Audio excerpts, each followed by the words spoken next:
Alright, so here we are out of the pig pasture.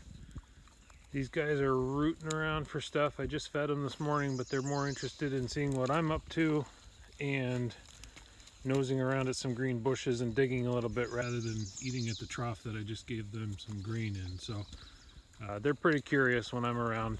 I just wanted to talk real briefly about my fencing. I think that's the most important part of the system that I have out here.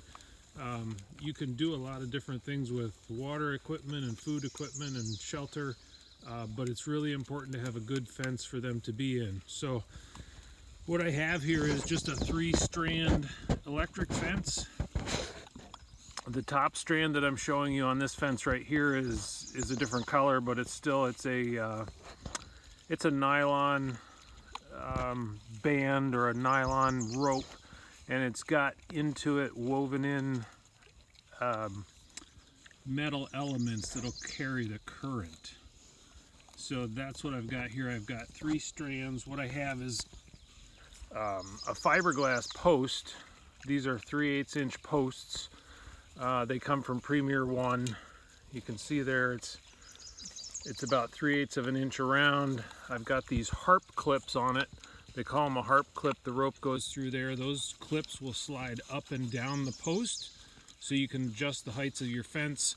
And the bottom of the stake has a pointed end that you can push down into the dirt. And I've got pretty tough soil and they're fairly easy to push in.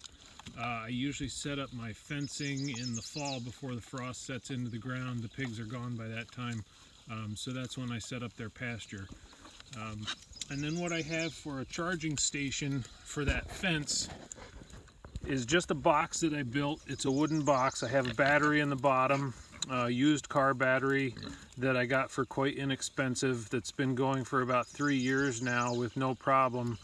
I have a solar charger for that battery. Again, just a basic charger. It's hooked up to a solar panel and then it goes directly to the battery. And that keeps that at a good charge all day long. Even if I have, say, 3 cloudy days in a row or something like that, that will continue to hold a charge what it needs to run the fence. And usually it can drop to about 12 volts, maybe 11.5 volts at the lowest, and it will still give a good charge into that fence.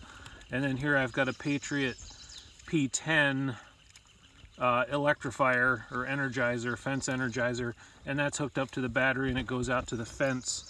I have a ground rod.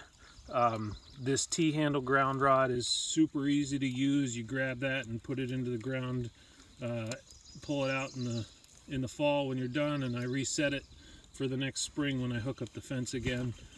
Easy to grab on the top of that and push it down in and pull it out, no problem. You can see the ground clip to that, and then the positive goes out and that's attached to the fence. And to get the best connection I can, I use some clips that I've gotten. You should be able to find those at any fence supplier. They make contact with those metal threads within the fencing a lot better. So that's my fence setup. Here I'll show you the solar panel as well. I put a little bit of a metal roof on that box I built to collect as much as I can. Right now it's early morning, so it's not collecting any sun and it's not charging a whole lot, but it does a super job. That panel is just a 20 or 25 watt solar panel that came from Amazon, I think. So that's the fence setup. The strands, the height of the strands depends on the size of my pigs. I usually start that lowest strand out at about 4 inches off the ground. The next strand might be 10 or 12 inches, and the top strand I'm probably at about 1.5 feet or 18 inches.